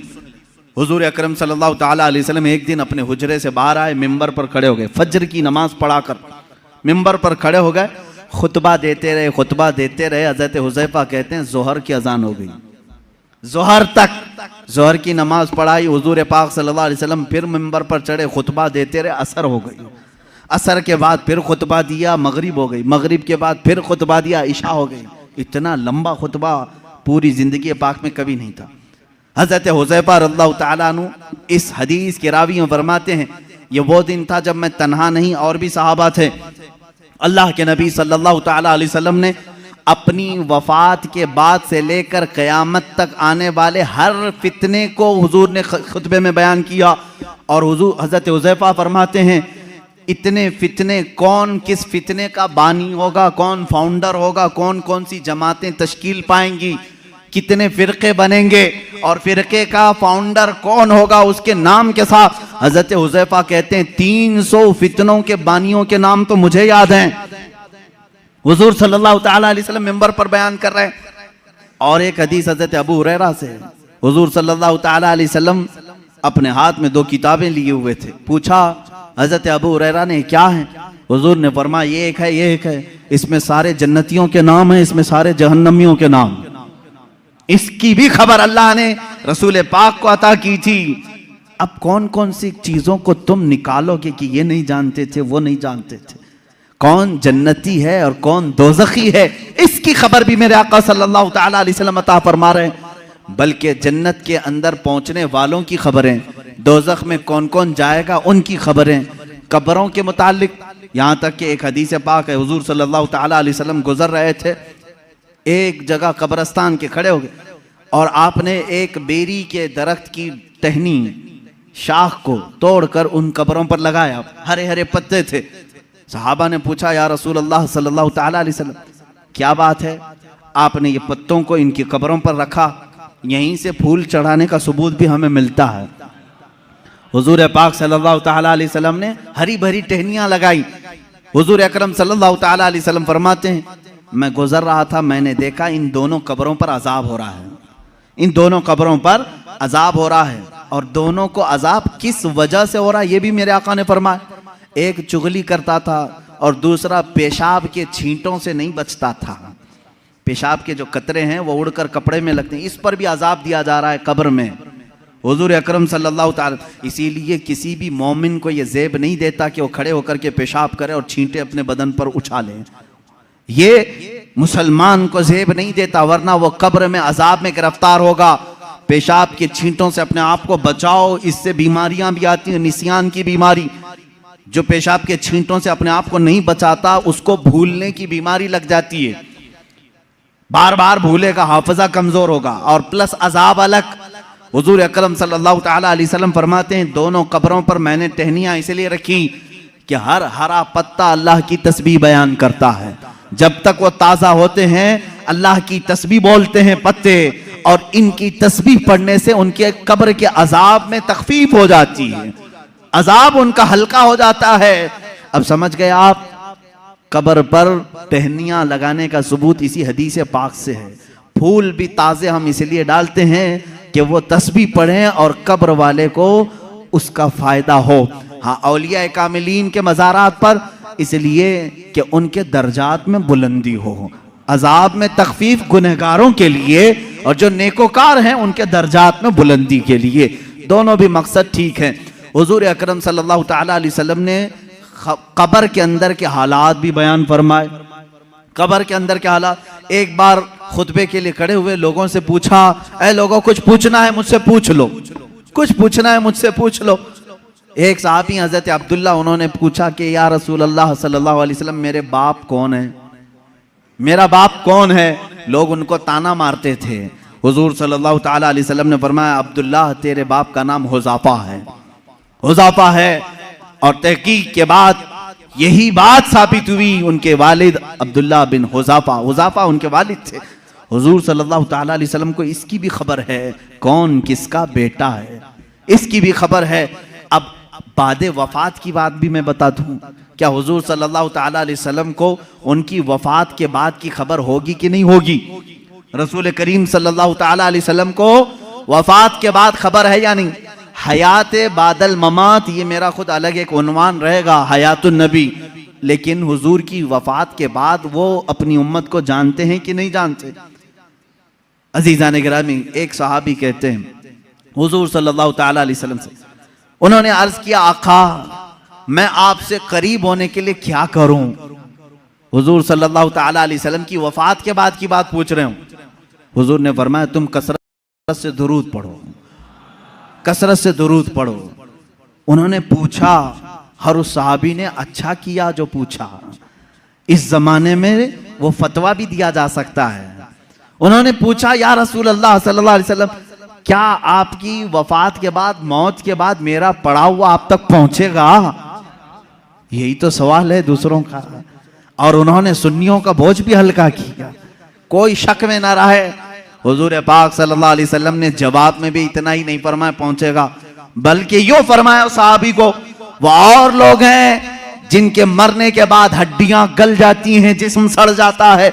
इन्नल्लाह हर्रम अलल अर्दि अन तअकुला जसादल अंबिया फनबियुल्लाहि हय्युन युरज़क़। अल्लाह के नबी फरमाते हैं, हदीस है, बेशक अल्लाह ने जमीन को हराम कर दिया है, वो नबियों के जिस्मों को खा नहीं सकती। अल्लाह के नबी जिंदा होते हैं और रिस्क भी दिए जाते हैं, उनको रिस्क दिया जाता है। तुम जो दुरूद पढ़ते हो सिर्फ पहुंचता नहीं, मेरे आका फरमाते हैं, जिसने दुरूद पढ़ा मैं उसे भी जानता हूं, उसके बाप को भी जानता हूं। पढ़ो दुरूद मुबारक। अल्लाहुम्मा सल्लि अला सय्यिदिना मुहम्मद व अला आलिहि व अस्हाबिहि व बारक व सल्लम अबदा। रसूल करीम सल्लल्लाहु ताला अलैहि वसल्लम फरमाते हैं, मैं उसको भी जानता हूं, उसके बाप को भी जानता हूं। गैब की खबरें रखने वाला वो रसूल कभी ये नहीं फरमाया कि मदीने से भेजेगा तो जानता हूं, मक्के से भेजेगा तो जानता हूं। मुतलक फरमाया, अफ्रीका से भेजे, हिंदुस्तान से भेजे, पाकिस्तान से भेजे, जहां से भी भेजे, चाहे उसके बाप का नाम जैसा भी हो, लेकिन मेरे आका ने फरमाया मैं उसको भी जानता हूं, उसके बाप को भी जानता हूं।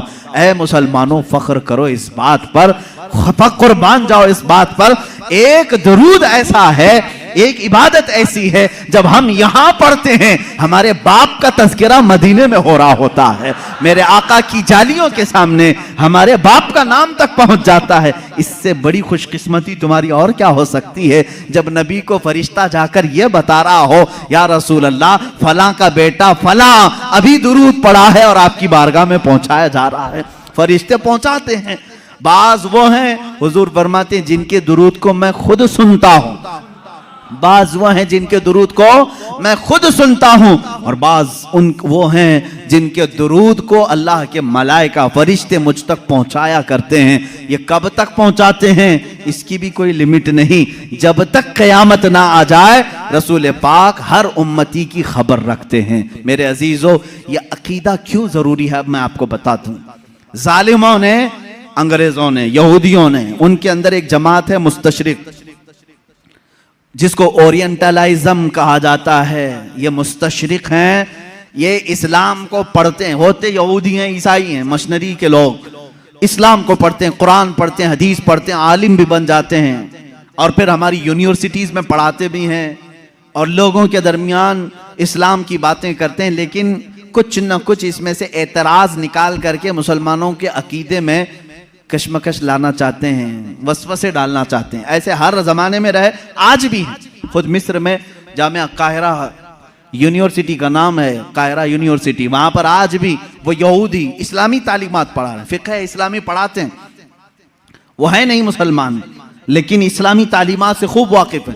और उन्होंने, एक गोल्ड ज़हर नाम का शख्स था जो मुस्तशरिक है, उसने किताबें लिखी, वो हदीस भी और कुरान की तफसीर भी जानता था। हैरत होगी आपको, दुनिया की सबसे बड़ी डिक्शनरी हदीसों को तलाशने के लिए बड़ा मसला था कि कौन सी हदीस कहाँ है, बुखारी में है कि मुस्लिम में है, मिशकात में है, तिरमिजी में, अबू दाऊद में, नसाई में, इब्ने माजा में, हदीस की हजारों किताबें, कहाँ कौन सी हदीस मिलेगी।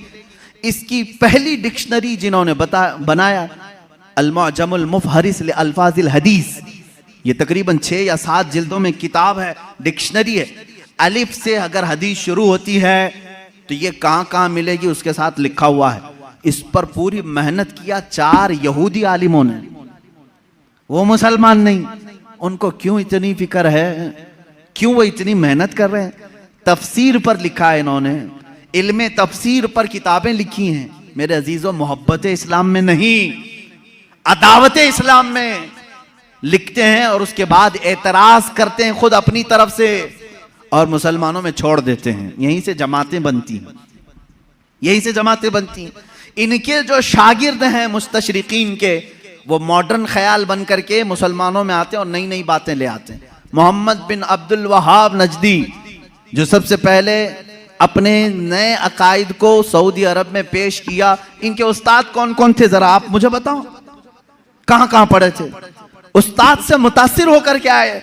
ऐसे मिस्र में भी बहुत सारे हैं जो जर्मनी में इस्लामी तालीमात पढ़ते रहे, इंग्लैंड में पढ़ते रहे, इस्लामिक डिपार्टमेंट के अंदर बहुत सारे मुदर्रिस इस्लाम पढ़ाने वाले यहूदी हैं, ईसाई। ये भी नहीं कि छुप करके, बल्कि वो जाहिर भी हैं, वो कहते भी हैं हम ईसाई हैं, हम यहूदी हैं, लेकिन इस्लाम को हम पढ़े हुए हैं एज ए नॉलेज, एक दिरासा के तौर पर। लेकिन उनका काम सिर्फ ये होता है कुछ न कुछ वसवसा डालना, कुछ न कुछ वसवसा डालना। ऐसे हजारों वसवसे उन्होंने डाले, लेकिन उलमाए रब्बानियीन की जमात हर जमाने में रही है जो दंदा शिकन उनका जवाब भी देती रही। सबसे पहले इनकार करने वाले हुजूर सल्लल्लाहु ताला अलैहि वसल्लम के हयात बाद वफात के लिए ये मुस्तशरिकीन ही थे। इन्होंने शोशा डाल दिया था कि नबी मर कर खत्म हो चुके हैं, अब उनका कोई असर बाकी नहीं, इन्फ्लुएंस नहीं रहेगा। इस तरह की बातें उन्होंने लिखी, उनसे एडॉप्ट किया कुछ हमारी जमात के उलमा, वो बाद में अलग हो गए। हुजूर सल्लल्लाहु ताला अलैहि वसल्लम के इल्म के बारे में सबसे पहले यही मुस्तशरिकीन यहूदियों और ईसाइयों ने सवालात छोड़े। सबसे पहले इन्हीं की तरफ से एतराज आता है कि रसूल पाक सल्लल्लाहु ताला अलैहि वसल्लम को कभी गशी आ जाती थी और इस आलम में वो कुछ ना कुछ बोल जाते थे, मुआज़ल्लाह रब्बिल आलमीन। इस तरह की नाज़ेबा तोहमतें उन्होंने हुजूर की जात पर लगाई और कहा उनको इतना इल्म नहीं था फलां फलां चीज़ों का, वो अचानक बोल देते और लग जाती कुछ चीज़ें। इनसे अडॉप्ट करके कुछ उलमा आए। मेरे अजीज़ों, क्यों जानते हैं ये मेरे आका के इल्म गैब पर क्यों इस तरह की बातें करते हैं? सिर्फ इसलिए कि उम्मत के जहन में हुजूर का मर्तबा कम कर दिया जाए। आज तुम्हें डर किस बात का लगता है? नबी की शान में एक जुमला भी कहने से 1000 बार सोचते हो। अल्लाह के नबी हैं, उनके बारे में हम मजाक में भी कोई जुमला नहीं कह सकते, ईमान चला जाएगा। आज तक ये डर है या नहीं? आज तक ये डर है। लेकिन ये चाहते हैं कि उनको भी आम इंसान की तरह पेश कर दें, उनका भी मजाक हो सकता है। तो जब उम्मत मजाक को सहना पसंद कर लेगी तो समझ लो कि तुम्हारा रिश्ता खत्म हो गया, अब तुम्हारा इस्लाम ही खोखला हो गया। तुम नबी की हर बात को मजाक में भी ले सकते हो, अरे उन्होंने यूं ही कह दिया होगा, कभी बशरियत में ये भी बोलते थे, कभी वो भी बोलते थे, उनकी बातें ऐसी थी, मुआज़ल्लाह रब्बिल आलमीन। यहां आ जाती है बात सीधे तुम्हारे इस्लाम की जड़ों पर, इसलिए इसको इतना हल्का मत समझना। इल्म गैब पर डिस्कस करने वालों को मैं ये कहता हूं, ऐ नौजवानों, तुम्हारी ये फील्ड नहीं है, तुम्हारा ये मैदान नहीं है, मुनाजरे करना तुम्हारा काम नहीं है। बस इतना तुम अकीदा रखो, हम इस मसले में कोई गुफ्तगू नहीं करना चाहते। मेरे रसूल को इतना इल्म था जितना मेरे मौला ने दिया था, रब ताला जाने कितना दिया था, रसूल जाने कि कितना लिया था। बस इस पर तुम अपनी गुफ्तगू को खत्म कर देना। दूसरा, कोई भी शैतान तुम्हारे पास आए, मैसेज करे, रसूल को इस बात की खबर नहीं थी, रसूल को उस बात की खबर नहीं थी, तुम हर एक के डिबेट में मत बैठना। शैतान गुफ्तगू में लगा करके तुम्हारा ईमान सल्ब करना चाहता है, तुम्हारे ईमान पर डाका डालना चाहता है। शुरू में तुम डिफेंस में जवाब देते रहोगे और जब थक जाओगे तब सोचो कि मेरे भाई सही कह रहा है सामने वाला, मेरे पास तो कोई दलील ही नहीं, हमारे उलमा के पास भी कोई दलील ही नहीं। इमाम राजी के पास शैतान आकर के उनके खुदा का यकीन उनका मुतजलजल कर गया था। इमाम राजी वक्त के बड़े इमाम हैं। शैतान एक बुजुर्ग की शक्ल में आया और कहा, तुम अल्लाह को एक मानते हो, क्या दलील है तुम्हारे पास? उन्होंने दलील दी। दूसरा, उसने शैतान काट दिया, कहा ये तो नहीं हो सकता। दूसरी उन्होंने दलील दी, वो भी काट दिया। उन्होंने अल्लाह के एक होने पर 360 दलीलें दी। उनकी मौत का वक्त करीब था, 360 दलीलें दी। लेकिन बाद में उनके पीरो मुर्शिद नजमुद्दीन कुबरा रहमतुल्लाह ताला अलैह, उनकी मदद आई। उन्होंने कहा इमाम राजी को, ए राजी, तू उससे क्यों नहीं कहता कि मैं अपने खुदा को बगैर दलील के एक मानता हूं, बस इतना कह दे और दामन छुड़ा ले। फिर इमाम राजी ने कहा, एक वक्त ऐसा आ गया था राजी का, वो सोचने लग गए थे कि अल्लाह एक है भी कि नहीं है, एक है कि नहीं है, डगमगा दिया था शैतान। तब फिर पीरो मुर्शिद की निस्बत भी काम आई, कहा नहीं, इस बारे में मैं दलील ही नहीं देता, मैं मानता हूं अल्लाह एक है तो एक है। मैं यही आपको आज कहना चाहूंगा मेरे अजीज, तुम्हारा इल्म इतना नहीं कि हर शैतान से मुकाबला करो, हर डिबेट में तुम हिस्सा लो, ये तुम्हारी जिम्मेदारी नहीं। ये डिबेट करना, मुनाजरा करना, ये उलमा मुफ्तियान कराम मुनाजिरीन इस्लाम पर छोड़ दो। अल्लाह ने उस फील्ड के भी माहिरीन पैदा किए हैं, उस मैदान के मुजाहिद भी पैदा किए हैं जो मुखालिफीन का दांत तोड़ करके जवाब देते हैं, वो मौजूद हैं, वो उनकी अपनी फील्ड है। लेकिन हर ऐरा गैरा इसमें बाजी ले जाने की कोशिश में करेगा तो तुम्हारा घोड़ा कहीं का कहीं गिर जाएगा और तुम शहीद भी हो जाओगे, गिर जाओगे। अब यहां पर मेरे अजीजों, मेरी नसीहत सुन लो, इस तरह के डिबेट जब भी आए, मेरे रसूल को कितना इल्म था कितना नहीं था, तब इतना ही कहो, मेरा तो अकीदा इतना है, अल्लाह ने उनको बेहिसाब दिया था, जितना अल्लाह ने दिया था उतना उनके पास था, या अल्लाह जाने कितना दिया था, रसूल जाने कितना लिया था। इसी पर अपनी गुफ्तगू खत्म करो। रसूल करीम सल्लल्लाहु ताला अलैहि वसल्लम के इल्म गैब पर ज्यादा डिस्कस ना करो। इसके बाद इंशाअल्लाह और भी दीगर बहसें आएंगी। हुजूर बशर थे कि नूर थे, हुजूर हाजिर हैं कि नाजिर हैं कि नहीं हैं, हुजूर वफात के बाद जिंदा हैं या नहीं, हुजूर को कितने इख्तियारात थे, ये सब आज के मसाइल जो फैलाए हुए हैं किताबों में, मैं इंशाअल्लाह उल अजीज हर एक पर थोड़ी सी ही सही गुफ्तगू करने की सआदत जरूर हासिल करूंगा। इसलिए कि हमने रसूल माना है तो वो रसूल माना है जैसे सिद्दीक़ अकबर ने माना था, हम वो रसूल मानते हैं। इसलिए कि हजरत सिद्दीक़ अकबर का ईमान तो देखो, अबू जहल आया एक बार कहने लगा, अबू बकर तुम्हें मालूम है यही ईमान होना चाहिए आपका भी। अबू बकर सिद्दीक आ रहे थे कहीं बाहर से, अबू जहल पकड़ा, कहा अबू बकर एक सवाल का जवाब दे दो। कहा क्या है? कहा एक शख्स कह रहा है कि कल की रात वो मस्जिद हरम से बैतुल मुकद्दस तक गया था, एक ही रात में गया था और उसके बाद फिर वापस लौट करके भी आया। पॉसिबल है? ऐसा मुमकिन है? ये मेराज का दूसरा दिन था, हजरत अबू बकर को अभी मालूम भी नहीं था, वो गए भी नहीं थे हुजूर के पास, पहले ही अबू जहल मिला खबर देने के लिए।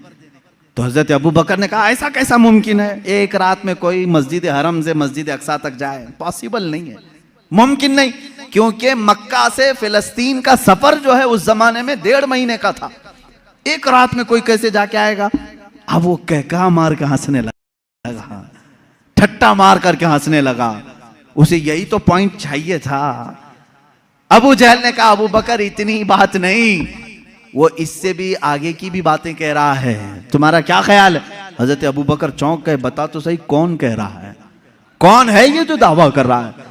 अबू जहल ने कहा वही मोहम्मद जिसके पीछे तुम घूमते हो सल्लल्लाहु अलैहि वसल्लम। हजरत अबू बकर जलाल में आए, कहा है अबू जहल अगर उन्होंने कहा है इससे बड़ी बात भी, तब भी मैं ईमान लाता हूं। हर चीज पॉसिबल है, हर चीज मुमकिन है। अगर उन्होंने कहा कि मस्जिद हरम से मस्जिद अक्सा तक वो एक रात में जाकर के आए, तो तुम मुझसे इतनी बात पूछ रहा है कि हो सकता है कि नहीं हो सकता। अगर रसूल कह दे कि एक आन में मैं 7 आसमान पर जाकर आया, तब भी मैं तस्लीम करूंगा। यह हजरत अबू बकर पहले ही बताए, उसके बाद बारगाह मुस्तफ़ा में आए हुजूर सल्लल्लाहु ताला अलैहि वसल्लम के पास। अभी हुजूर सहाबा को अपने सफर की दास्तान सुना रहे थे। हजरत अबू बकर किससे सुन के आए थे? अबू जहल से। लेकिन कुर्बान जाओ मेरे मौला को, मेरे मौला ने उन्हें जो अता किया। हजरत अबू बकर जैसे ही आए, हुजूर ने मुस्कुरा करके कहा, ए अबू बकर, जिब्राइल आए थे अल्लाह की तरफ से, तुम्हारे लिए एक लक़ब लेकर के आए हैं। कहा या रसूल अल्लाह क्या है? कहते अल्लाह ने आज से अबू बकर को सिद्दीक कहा है।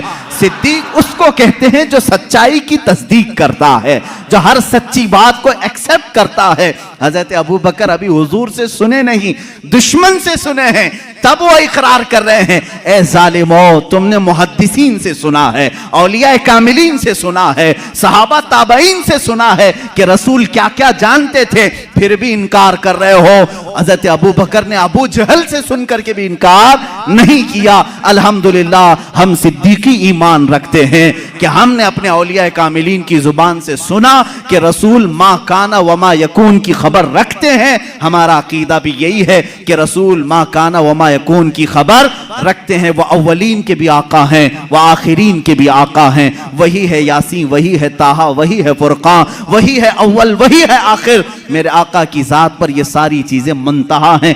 अल्लाह रब्बुल इज्जत हमें अहले सुन्नत व जमाअत के सच्चे मजहब पर कायम व दायम रखे। मौला ताला हमें इसी अकीदे के साथ इस दुनिया से रुखसत फरमाए।